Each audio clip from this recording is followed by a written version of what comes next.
Read Smart, the Baillie Gifford Prize for Non-Fiction podcast. This podcast is generously supported by the Blavatnik Family Foundation. Welcome to Read Smart, the official podcast of the Baillie Gifford Prize for Non-Fiction. I'm Shahidha Bari, author, critic and academic, and I'll be hosting this episode of Read Smart while my colleague Razia Iqbal is away. The Baillie Gifford Prize celebrates the best non-fiction books in every field, ranging from culture and philosophy to science and politics. We're immensely grateful to the Blavatnik Family Foundation for its generous sponsorship of this podcast. Today, we're talking about how economic changes affect writers in different genres. I'm joined by Vicky Pryce, former joint head of the UK Government Economic Service and author of a number of books, including the critically acclaimed Women versus Capitalism and Greekonomics, and Joan C Williams, legal scholar, founding director of the Centre for Work-Life Law and author of award-winning books such as Unbending Gender, Why Family and Work Conflict and What to Do About It, and Reshaping the Work-Family Debate, Why Men and Class Matter. Thank you both for joining us. Hello Vicky, hello Joan. Delighted to be here. Thank you. Yes, thank you. Thank you very much for involving me. It's lovely to have you. Shall we get stuck in? As economics, as writers like John Kay contend, become the prisoner of mathematical models that are divorced from the reality of lived experience? Joan? Well, I think there are really two, in the United States, there are really two subfields in social science that have really become the prisoner of mathematical models. One is economics and the other is political science. And I'm not a social scientist, but I'm an avid consumer of social science from many different fields. I mean, something has definitely been gained through the increase in rigor that kind of formal mathematical modeling brings, but something is definitely lost. And that, if you only have a hammer, everything looks like a nail. And there are a lot of problems that are difficult to measure, and therefore it's very difficult to address them in a formal mathematical model. It's interesting you mentioned a hammer, because perhaps we should say to our listeners that there's some major sawing going on in your garden right now. If anybody can pick up that vague noise, it's a tree coming down. I hope that's not a metaphor for the economy, Jane. Vicky, what do you think of this question of the mathematical models or the mathematical mode of economy that seems quite divorced from lived reality? Well, models have dominated the economic analysis because, of course, you're trying to learn from historical facts. So you have to have your data and try and see whether correlations exist. And you're trying to calculate what various parts of the economy might do, particularly if you're trying to make any predictions. How, for example, people react right now will react in the future because of the cost of living crisis. Modeling the consumer has always been incredibly difficult, but what we also know is that historical data may not be a good indicator of what's going to happen next. And we've had so many crises. We've been in uncharted waters, if we can use that metaphor, both with COVID and, of course, now with what's happening and the impact of the war in the Ukraine. So models may give us some idea, but they may not give us everything. A lot is also predicated on getting the right information from surveys, what they're telling us about intentions, what they're telling us about the way that people are feeling.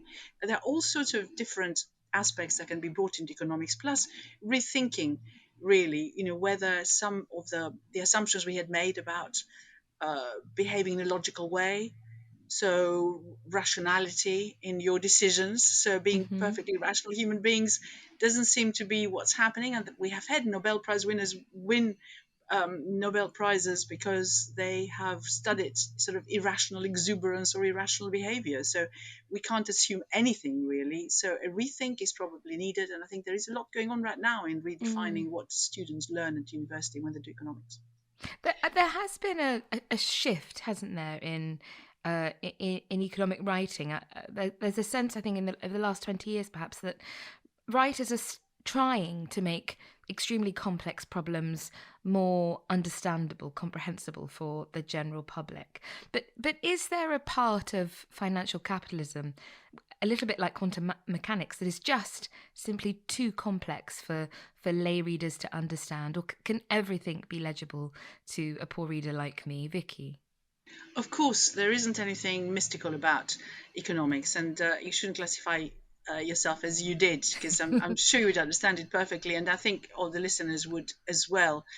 But what is really interesting and really important, I think, is to not jump into conclusions just because you look at two sets of data and you think there is a correlation there for there because, I don't know, the weather was really nice and at the same time, GDP did rather well. So the two may have absolutely nothing to do with it. And you do need both your statistical and mathematical and econometrics training to see whether there is there is a causality there that you can define, because you can jump into serious policy conclusions and make amazing mistakes in your policy by just looking at a couple of trends and saying, oh well, obviously these two are linked and we should be doing A or B or C, and that is quite important in the area, for example, of taxation.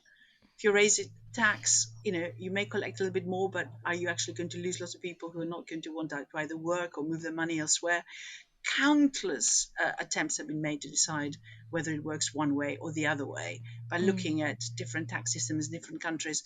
But you've really got to use that tightness, if you like, in terms of your analysis to come to the right conclusions. And that really matters. And very often what you find is that policymakers simply ignore the evidence that's there or assume correlations where they exist, but actually don't tell you anything about how the real world works. The other thing, if I can jump in, and this is related, although not the same as the mathematical focus, is that the major stream in economics until recently was focused on what's called the neoclassical model of economics, the assumption that Vicky referred to, that people are kind of freestanding individuals with rights making choices in a context of equal power and perfect information.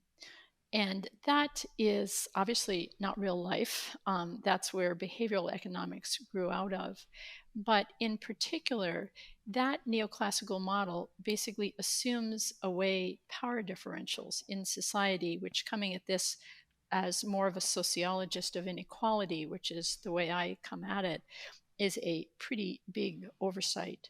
The other thing that neoclassical model tends to overlook is that there's one group of individuals who are judged very harshly if they act as freestanding individuals with rights, making choices in pursuit of their own self-interest, and that is mothers. So, and the work that parents, but really mostly mothers, do, producing the next generation so that the economy can flourish beyond our deaths, and taking care of elders, all of that, what we call care work, has tended to get erased by that neoclassical model of economics.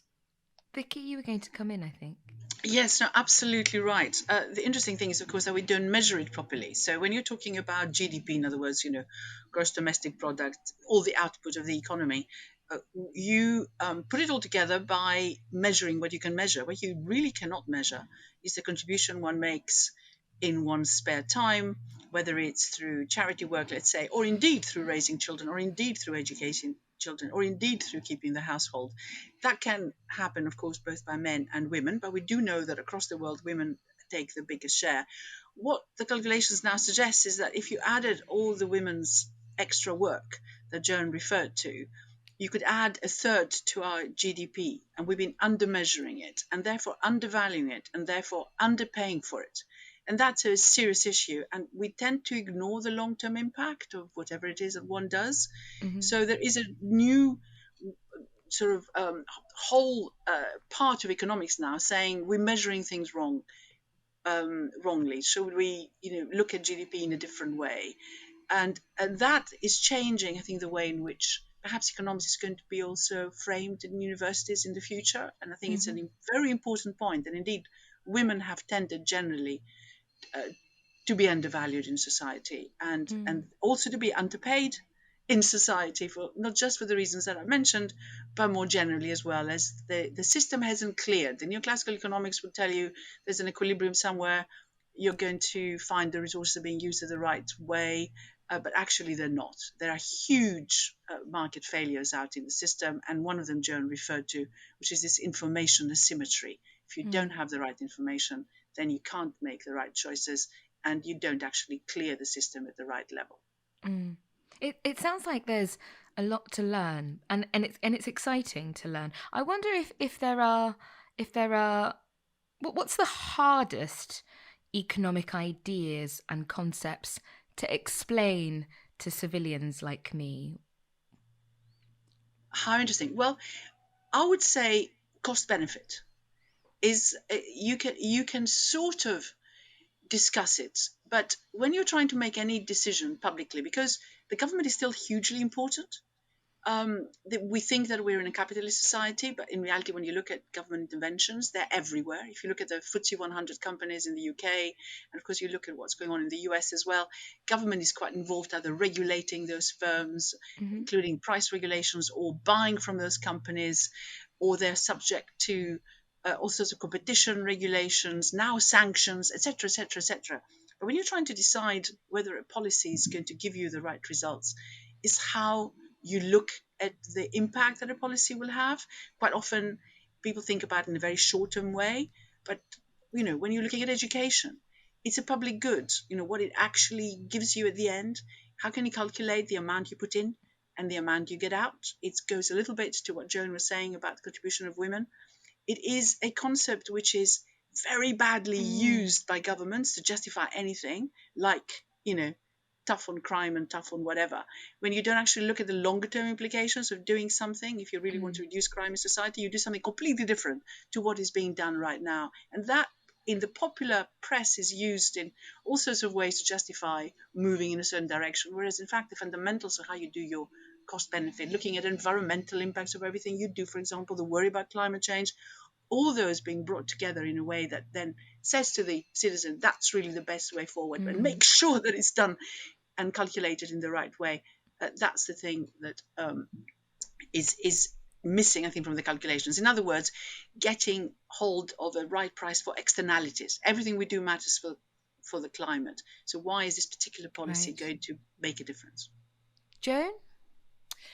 I mean, the going back to that neoclassical model of two equal individuals with rights bargaining with perfect information, one of the interesting things that's happened in the last decades is the fascination of economists with psychology. Right. And a good example of that is that human beings tend to overweight information of immediate effects and seriously underweight information of long-term effects. And so that obviously has implications for climate change, because the harsh impacts of climate change have been on a long time horizon. Although as someone who lives in San Francisco and got up one day about a year ago and the sun never rose. Instead, the clouds were this eerie orange. It felt like you were on the moon. The long-term effects of climate change have quite abruptly become short-term effects. Wow. And it will be interesting to see whether the politics and economics of climate change because of that.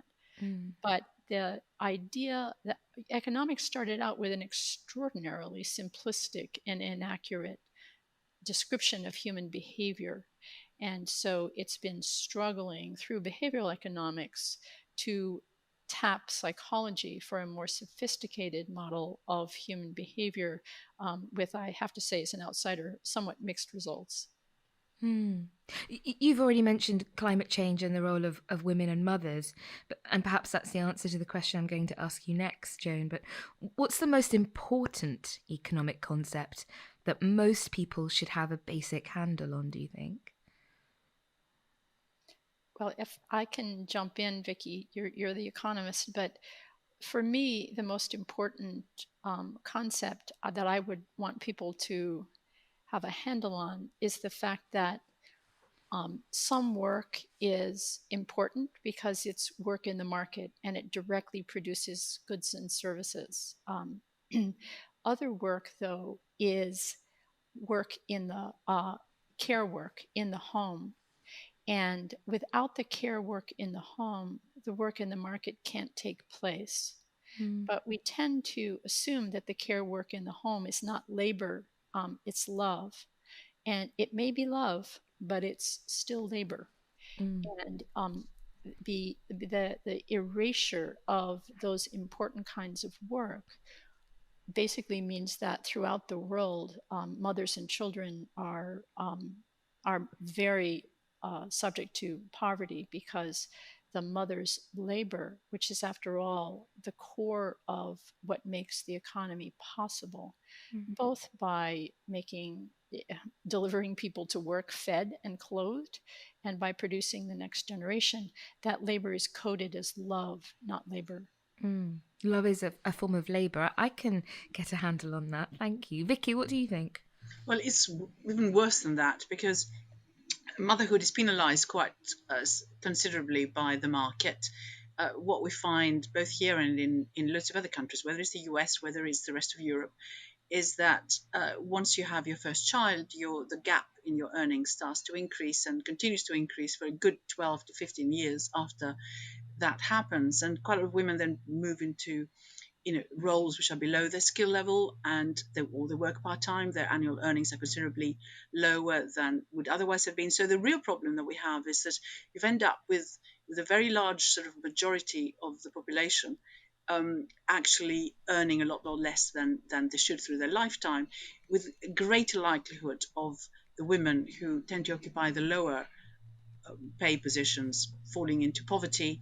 And also, of course, that has huge implications for their children. So Joan talked about the importance of educating your children, the love you give to them, but obviously you still need to be able to buy food and also pay for the energy that is required for the home, and have conditions in the homes that allow the child to develop. And we know that the poorer you are and the more cramped the conditions are, what psychologists are telling us is that and sociologists is that the worse the child does eventually at both in terms of educational achievements, but also in life later on. So there are lots of added issues there, which of course mean that the economy doesn't operate at the right level. But I think one of the really interesting points that Joan made as well earlier is to do with behavior and psychology. And one of the issues that we have to deal with, particularly when we look at climate change, or when we also look at the employment of women and the long-term impact that this has, is that people have this short-term preference. So the discount rate is such that they are much more interested in what's going to happen now in the next year, and a lot less interested in what's going to happen later. So they don't put the right value, if you like, to anything that might happen in future years. So a lot of what behavioral economics is trying to do is nudge people into using psychologist tricks, if you like, to get people to do things which they would otherwise not contemplate doing now, like, for example, investing in pensions, by making it almost compulsory for this to happen at work. So you get round this time preference that people have by getting into there and intervening to close this market failure, again, if I may call it that, by government action, by using, of course, either psychology or other means to ensure that your long-term aims are in fact met and that you end up being more prosperous in the long term. It won't happen by just having these two individuals sort of making decisions which are supposedly rational, but in the end of the day may be bad for everybody. During an economic downturn, what are the signs and who will be hit hardest by it? Joan, perhaps? In the United States, we are definitely, we have higher inflation in the United States now than we've had in many, many decades. And it's very clear who is going to be hurt by that. It's people with lower incomes, both low-income white people and, of course, disproportionately people of color. So it's been really interesting for me in the United States to see the reluctance of elites in the US to take inflation seriously. And they finally are, but it's because inflation has much less harsh effects on elites than it does non-elites. So the central bank in the United States, the Fed, is finally taking it seriously and beginning to raise interest rates, which have been effectively zero in the US for a long, long time. And it's unclear whether we're going to end up in a recession, but it's very clear we don't have very much choice about raising interest rates. But there's sort of a silver lining to that cloud, and that raising interest rates in the United States has driven up housing prices unconscionably, so that the level of homeownership in the United States has been falling sharply, and that's feeding the economic anger that's incident in the United States to the very unequal distribution of economic growth. Well, I mean, your question is correct, and of course we're going to end up sounding miserable. But what we had COVID, of course, and we had the problems there when the economies all shrunk.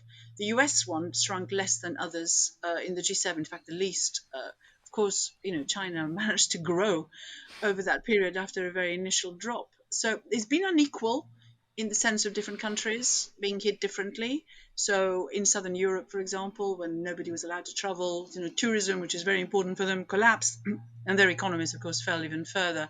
So as they're picking up, it's also quite unequal in terms of how they are recovering, and governments have had to intervene very, very significantly. But it looked like things were moving in the right direction. Yes, of course, inflation was rising because we had supply constraints. If you close everything down or you cancel all your orders, you don't want any commodities anymore. Oil prices went negative for a while. Well, once you pick up and one can't respond very easily, you end up with the problems of high inflation. That's why most central banks, believe that we were going to have a transitory period of inflation. It was all going to get back to normal. And then, of course, we had the war in the Ukraine. And that has completely messed up anyone's predictions of this being just a transitional issue. And it was understandable that the central banks wouldn't react negatively, because we have had periods in the past when we've been recovering from, for example, the financial crisis. And if you look back at what happened in the Eurozone in 2011, we were all, just getting out of it. And then interest rates were raised in the Eurozone when in fact things were slowing down already, and it put people back into recession. So interest rate increases are not necessarily the answer, particularly when you've got a problem which is pretty universal and pretty global. All you do is you just lower growth, and who suffers from that? The people at the lower end most definitely suffer. Yes, of course, share prices are going down now again, and perhaps the share owning class will also suffer. But loads of retail investors in the US, they will suffer. They're the normal people, So I'm not completely convinced that just raising interest rates is going to do it. But there is an issue about inequality that has developed, which needs to be addressed, which might get worse now with what's happening. But during COVID, of course, low interest rates encouraged a huge increase in asset prices. And Joan already mentioned houses, which have increased practically everywhere. Very cheap to borrow. Nobody was investing in anything else. So share prices even went up in a number of areas. And the government was able to borrow very easily and very cheaply everywhere. Because of that, there wasn't anything else to do with one's money. But those who had assets did incredibly well. Not just those who had houses, but any other asset that you may have had. So you've seen that the 10 richest billionaires have doubled their wealth since COVID started, and you've seen what's going on in the tech sector. Had been going on, of course. Now some shares are falling, but it has actually increased this inequality, and government's ability to redress that is quite difficult. Maybe the market will do it for us. Maybe it will. So, but in the process, I think lots of people would be hurt as well. Can we talk about globalization? Do you both think, as some commentators now say, that the age of globalization is over? Joan, what do you think? No. The age of globalization is not over, but I think what they're talking about is the era during which, for a business, the only consideration was driving down wages, and therefore relocating your factories to the lowest wage level countries. That has become a lot more complicated calculation, because businesses built extremely efficient supply chains. What they saw under COVID is they did not build resilient supply chains. And countries in the United States, like my own, realized that these extraordinarily efficient supply chains also, for example, left us without personal protective equipment in the early part of the pandemic, because we had basically been buying most or close to all of it from China. And China was no longer interested in selling it to us. And so you've been searching for a cheerful note, and here's one. One of the things that has been driving economic populism of not very attractive sorts in both Europe and the US has been the inequality of income, and specifically the regional inequalities. So the north of England is very much of a rust belt. The center of the United States is very much of a rust belt.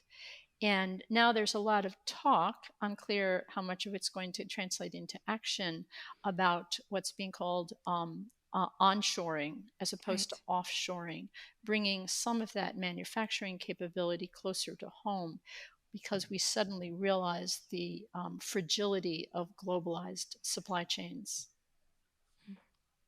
Vicky? Yeah, I'd say that's absolutely true. I have to say I agree with Joan on this. Now, of course, here in the UK, we have the added problem that our supply chains have been badly affected by Brexit, and we've seen quite a substantial reduction in our imports from the EU, which used to be sort of coming in very easily. They still do, but somehow or other our direction of trade has changed, which has affected supply chains even more, because there is such a thing in economics as the gravity model. We talked about modeling early on. So which basically tells you trade more easily with those neighbors of yours which are closest to you, because there are fewer costs involved. Now, the moment you start erecting costs, then it makes life much more difficult. So a lot of discussion about changing the direction of trade and importing from other countries, which of course, is more expensive at the end of the day. Transport costs, climate change, all that sort of stuff is there. But on the positive side, nevertheless, what we saw when COVID, where we were having discussions about supply chains issues and the end of globalization through COVID as well, of course, as we recovered and those supply chains weren't working. But actually trade increased very significantly. It sort of bounced back to over 10% in 2021. And even now, when forecasts have been reduced, well, that's world trade, the forecasts are now down to 3%, which is more or less what we were before the whole sort of crisis started. So it's not as if trade has stopped, but there is a serious issue, nevertheless, that we all need to think about. Energy self-sufficiency. Perhaps we need to do an awful lot more on that. And of course, renewables may offer us an opportunity to do so. It's going to be costly in the transition period. What we're seeing right now is we rely entirely on LNG coming from the US, which of course is fracking more again as well, which is interesting. But of food, that's going back to what Malthus had said originally.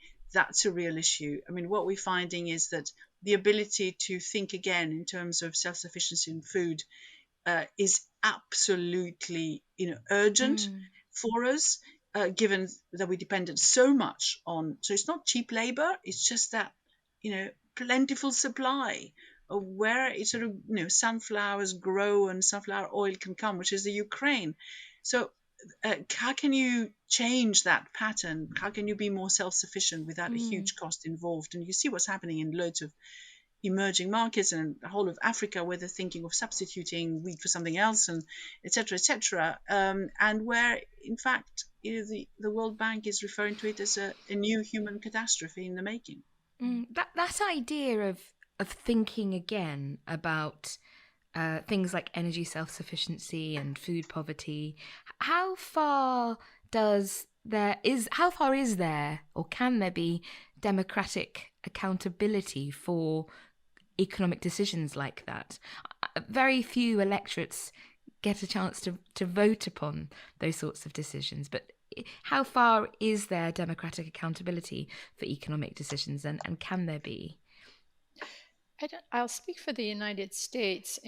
Their neoliberal attitudes towards international trade were shared by both Democrats and Republicans, both of our political parties, basically until Trump, until 2016. And there had always been serious grumpiness on the left about neoliberal trade policies. but they were not. That was not reflected in either of the political parties.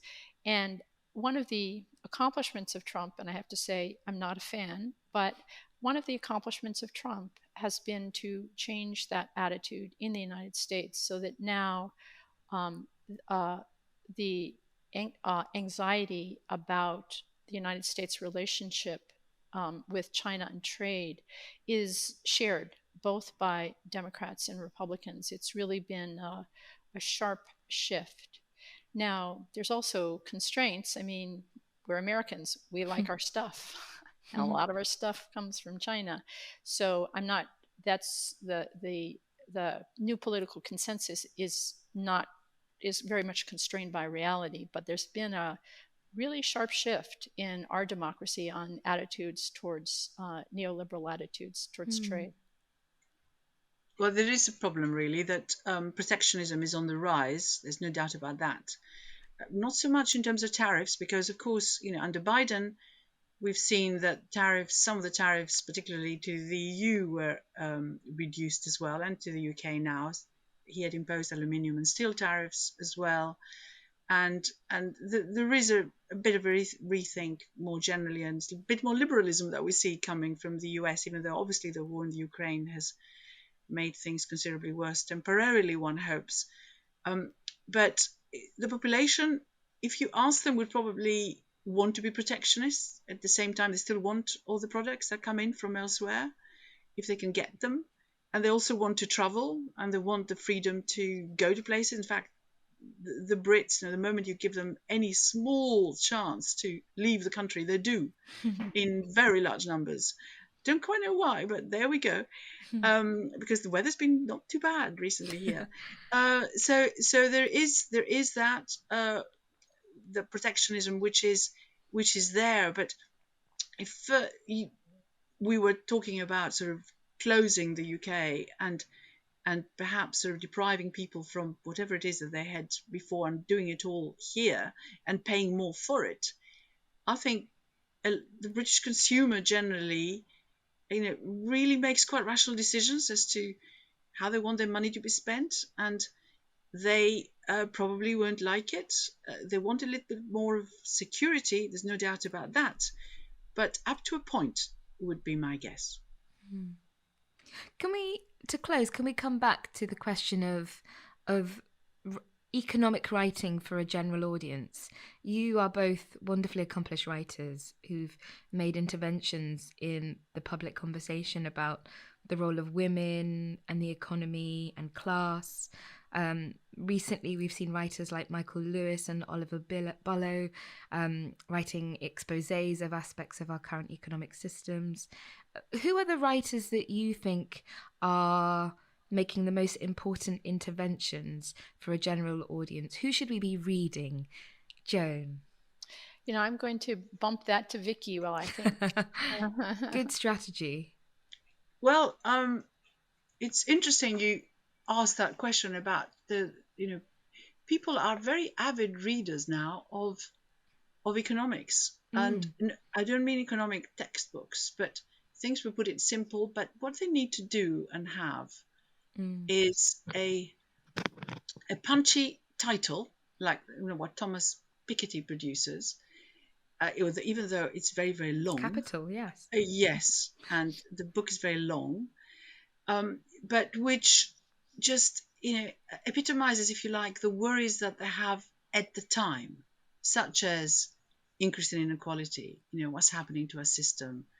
Why are we seeing big chunks of our economy not doing particularly well? And they go for that, and including Yanis Varoufakis, of course, who wrote very vividly about his experiences being the finance minister of Greece at the time of the deepest sort of euro crisis, when Greece was almost thrown out of the euro. And he wrote this book, Adults in the Room, where he was explaining the sort of the workings of the EU, but also what the issues were in Greece. So he's an economics professor.